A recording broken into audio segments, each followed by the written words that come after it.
वली वो नहीं है जेड़े दरबारां वाले ने, वली असी वेख्या ते हाफिज़ सना अल्लाह मदनी वेख्या।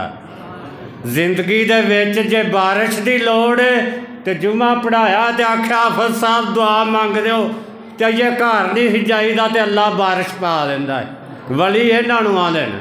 ते हाफिज़ साहब इन्ने शेर नहीं सी पढ़ते होंदे, पर एक दो शेर पढ़ते होंदे ही, वो मैनूं याद है। तो बंदे दा वाकई पता उदों लगदा जदों टुर जाए।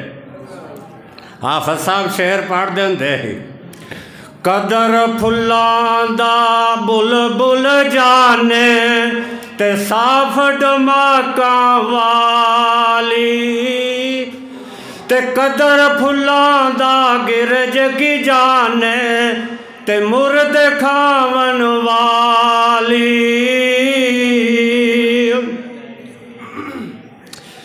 ते कदर नबी दा अल्लाह जाने ते जा जानन सोहाबी, ते कदर नबी दाए की जानन दुनियादार कमीने, कदर नबी दा जानन वाले सुते शहर मदीने,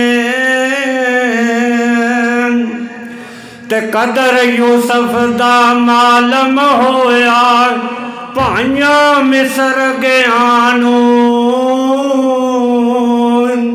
ते कदर नबी दा मालम होसी कबरां विच पियानू।